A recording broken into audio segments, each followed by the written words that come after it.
Assalamualaikum warahmatullahi wabarakatuh. Komentar pemirsa di video penulisan mengapa kok kir Yamaha kir itu kok Shelby rekomendasi gitu ya. Ada beberapa info menarik, tapi yang paling menarik bagi pules adalah Yamaha Gear Ultimate apa itu ternyata konfigurasi mesinnya beda dari New M3. Jadi mesinnya sama-sama dual-core 125 cc, tapi ternyata dibuat beda. Ya memang sih ya, kalau soal konfigurasi mesin itu kadang dari pabrikan nggak kita tahu ya. Mungkin perlu penulis lihat di konfigurasi power stroke-nya, mungkin bisa lihat berapa tadi. Tapi itu informasinya adalah untuk yang Yamaha Gear Ultima itu throttle bodinya lebih kecil. Entah apakah ukuran throttle body ini ada di spesifikasi atau enggak, mungkin enggak. Jadi throttle bodinya lebih kecil, terus tenaga fokus di RPM rendah. Sementara Mio M3 itu fokusnya tarikan menengah ke atas. Jadi untuk irit-iritan lebih irit yang Yamaha Gear, dapatnya bisa 60 km per liter. Ya dibilang irit ya, tapi kalau angka 60 km sendiri menurut penulis bukan angka yang istimewa, karena yang berlakukan oleh TMC Blok angka 60 km per liter itu termasuk sering didapat ya, dengan motor Honda Beat, motor Suzuki, termasuk juga motor Yamaha Matic ya. Tapi ya dengan perubahan seperti itu ya wajar lah kalau fokiknya jadi RPM rendah. Fokus tenaga, fokus sirip di RPM rendah. Tenaga lebih muncul di RPM rendah itu ya memang sering menjadikan motor itu lebih irit. Nah, yang lain juga itu adalah kompresi yang tinggi. Kompresinya sebelah, kalau nggak salah. Ya nanti penulis cek pagi lah. Yamaha Gear Ultima atau memang benar kompresi mesin 11. Soalnya nggak pakai pendingin air kalau nggak salah ya. Nggak pakai radiator, pakai pendingin udara. Mas nekat ya.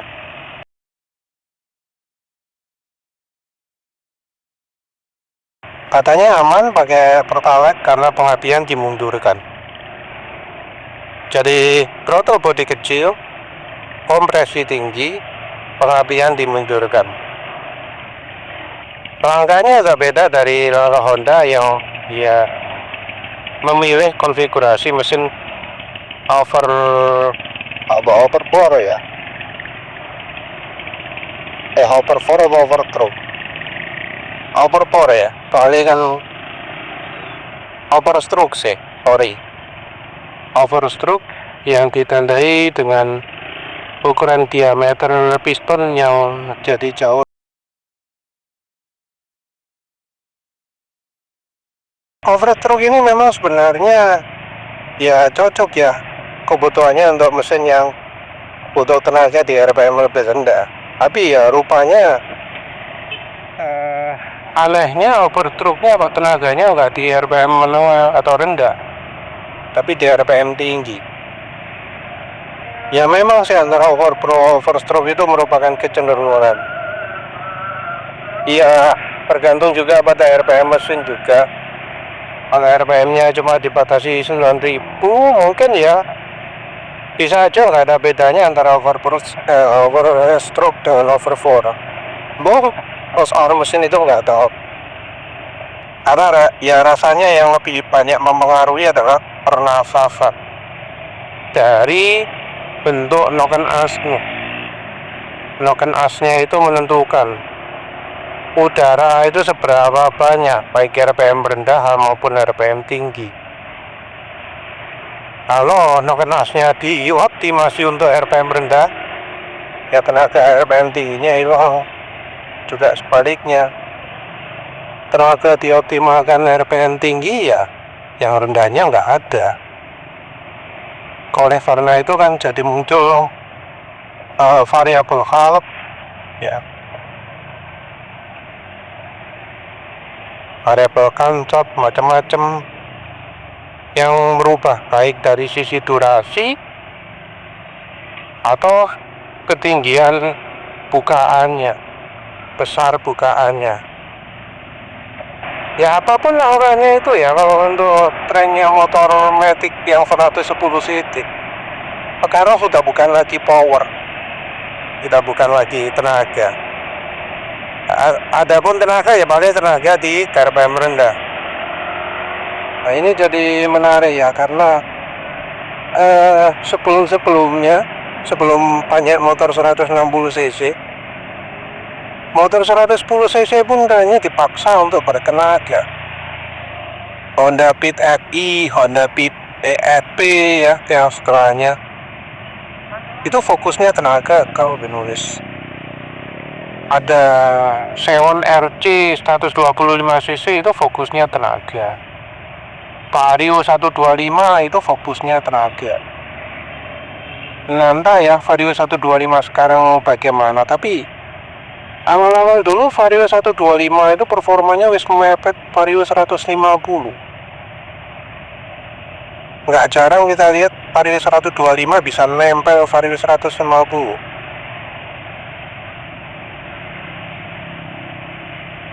Penulis ya juga lihat beberapa kali sih Vario 125 yang sedikit dimodif bisa sekencang NMAX. Yo sih menang NMAX sedikit lah, tapi wis menang. Ketemu Xeon RC yang modif dikit juga pernah nemu, ya kencang juga emang. Kalau kita lihat top speed aja lah, kan termasuk kencang juga. Masa iya motor Matic 115 cc atau 125 cc bisa sampai jalan 125 ya. Itu tentu pakai diharap. Bandingkan dengan motor ini NMAX, top speednya max 113 lah awal-awal. Sekarang ya saya sudah dimodif paling ya 110 ya. Ini tentu nggak diharap loh ya. Penulis sudah tua, berkendara diharap males. Bukan nggak bisa tapi males. Kalau gue bisa, tapi yo sering jalannya nggak cukup. Kalau jalannya apa ngebut gitu ya. Apalagi motor ini adalah motor untuk uji oli. Oli gak mumpuni dipakai ngebut, dah rusak mesinnya. Jadi terpaksa sering banget oli ini pas lagi ya. Tapi jelas kecepatan top speed sampai 125 speed dulu ya, P2. Kita ngomong P2, ngomong GPS itu terlalu berlebihan lah untuk motor ya yang tujuannya adalah untuk mondar mandir. Motor cc kecil itu dikhususkan untuk irit ya. Kalau mau boros ya cari yang 160 karena orang sudah terima. Masa ya yang 110 cc digawe boros gitu. Cara soal boros, Honda Beat penulis itu konsumsi bahan bakarnya ya sekitar segitu ya. Sekitar 35 km per liter. Sudah sama kayak NMAX ini karena NMAX bermasalah di ESC nya. Sebelum biasanya bermasalah dengan pemakaian ya rotoknya konsumsi bahan bakarnya bisa hampir mendekati 50 km per liter. Kalau lihat daratan rupiahnya ya, daratan uang yang luar ketika beli bensin. Motor 115 cc tenaganya gak sepiro. Sama borosnya dengan motor 155 cc kan kenemenan mobil. Nah, jadinya ada tren motor irit itu memang jadi bagus lah. Bagus kalau memang itu sudah memenuhi kebutuhan. Ya penulis belum pernah ya Pak Mio Gear yang baru, sorry, Yamaha Gear yang satu, Gear 5 yang modelnya sudah beda. Katanya mesinnya sudah kayak Fazio. Jadi Fazio juga dibuat seperti itu. Dibuat tenaga bawahnya lebih besar. Tapi yang jelas penulis sudah banyak dengar keluhan kalau yang Honda Beat. Honda Beat itu jelas fokus ke irit ya. Iritnya nambahnya banyak dibanding dengan akselerasinya. Jadi kalau generasi sebelumnya, motornya akselerasinya bisa sekian detik lebih baik ya. Kalau ya kelas baru sekarang lebih iritnya ya dibaguskan. Nah kelemahan Honda Beat itu adalah jadi nggak kuat nanjak. Karena Yombo nggak kaya. Kayaknya Honda Beat itu kalau dibuat lebih irit, fokusnya tetap di RPM tinggi, tetap di soft speed. Ya aneh lah ya. Fotonya irit tapi kok masih ngejar top speed. Mikir opo Honda itu. Karena sekalipun nanti Honda Beat itu top speednya cuma jadi 90 km per jam di speedo, orang rasanya nggak mengeluh banyak ya. Orang kalau mau cari kendaraan yang jalannya lebih dari 100, itu pasti nyarinya yang cc besar. Rasanya nggak tepat kalau orang mengeluh karena top speednya nggak bisa lebih dari 100 kalau motornya 115 cc. Karena memang bukan peruntukannya kan ya. Ya mungkin Honda ini masih ya terbawa masa lalu. Masa lalu ketika motor 115 cc top speednya bisa di atas 100 speedo loh ya. Kita nggak ngomong yang TBS. Kalau TBS ya mesinnya kurang dari 100. Penulis itu ketika motor Honda Beat penulis masih baru, top speednya posisi duduk tegak itu bisa sampai 105. Weh kontrol itu. Motor penulis sebelumnya Suzuki Spin nggak nyampe 100 saya nggak nyentuh. Yang Suzuki Next 2 juga gitu, 100 sulit. Apalagi terakhir karena pakai velg nggak standar, jadi makin pelan juga.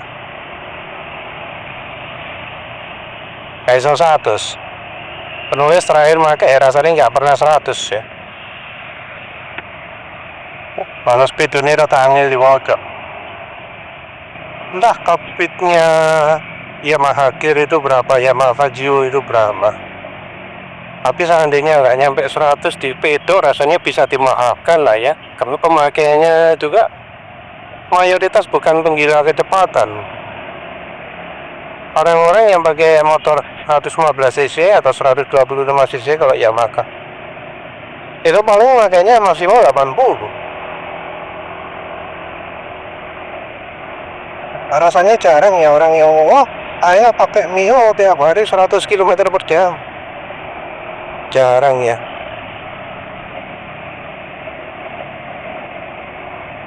Ya sayangnya konfigurasi mesin itu kita nggak bisa tahu ya sebelum misalnya beli sendiri. Iya Pak sendiri. Review juga kadang sulit jadi acuan. Karena review kan ya kondisi jalan bisa macam-macam. Kecuali mungkin yang macam Motovik itu di kondisi jalan yang ya gak terlalu rame, dipakai oli bensin seliter bisa tahan berapa kilo. Saya melakukan apa enggak kali ya terus itu siksaan untuk tubuh ya. Penulis aja jalan 20 km tiap hari ya rata-rata kok. Nah, kalau sampai 60 kilo boleh. 60 kilo itu apalagi kalau sampai eco rating lah. Menurutnya sendiri pernah eco rating pakai ya macam-macam loh. Kecepatan itu 40 ya. Padahal cuma dari rumah sampai kantor. Niat eco rating dari Yusu tuh sangat capek. Sangat capek. 20 km aja capek, apalagi kalau sampai 60. Akui. Eco rating kalau motor metik itu lebih sulit ya daripada motor lagi. Karena apa? Karena rasionya berubah otomatis. Jadi kalau ingin eco rating di motor metik, triknya itu agak tiba besar dulu baru dikurangi pelan-pelan sampai kecepatan padat. Tapi perlu diservis dulu ya eco ratingnya. Ini habis tendang dibuat pelan sampai jasa korban. Bisa kelihatan eco ratingnya dari mana? Power sebelah kanan itu lempar terus. Oh, 05 nih. Olinya wis mulai gak licin ya. Kecepatan 70 5 sar. Ini kalau mas IHC-nya masih normal, olinya licin, nampar ya. Tapi balik akhir. Ya kalau memang Yamaha dan Yamaha Casio itu dibuat tenaga besar di bawah, masih kuat nanjak, ya top itu. Oh, yang sering dimodifikasi oleh orang-orang itu adalah bikin pakai roller lebih ringan. Konsekuensi roller lebih ringan itu adalah top speed terkurang. Ada yang jadi 95, ada yang jadi 90 top speednya. Nulis ya pernah merasakan waktu ya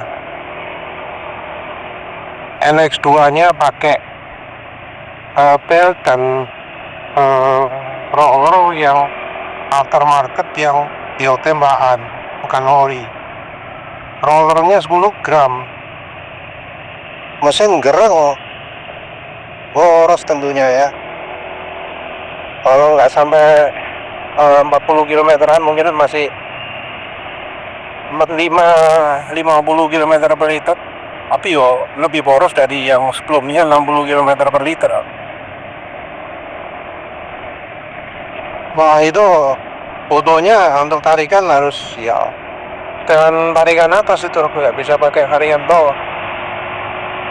Tapi balik lagi lah, banyaknya orang yang modifikasi seperti itu menunjukkan bahwa orang Indonesia itu nggak terlalu membukukan tokti dulu motor yang cc kecil itu.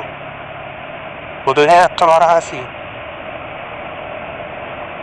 Ya entah mau apa Honda kok pilih irit tapi dapat top speed. Mereka dapat masukan dari mana gitu loh.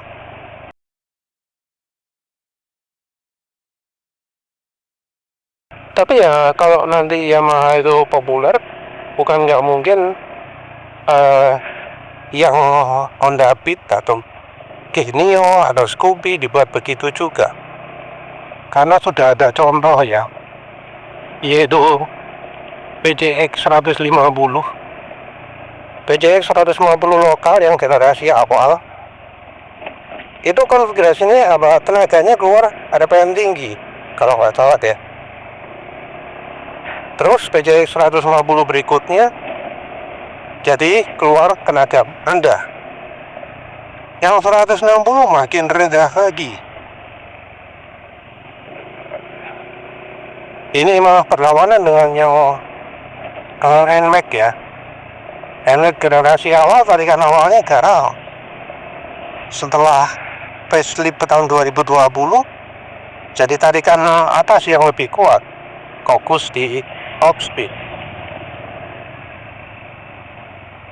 Jadi kalau kita tarik-tarikan yang modelnya seperti ini, door top speed menang yang new, atau kalau sekarang turbo Neo. Tapi ya rasanya kalau 115 cc orang kan nggak cari top speed. Ya mau bener lah kalau dibuat tenaga RPM rendahnya kuat. Ya wes lah, itu saja. Terima kasih sudah menonton. Assalamualaikum warahmatullahi wabarakatuh.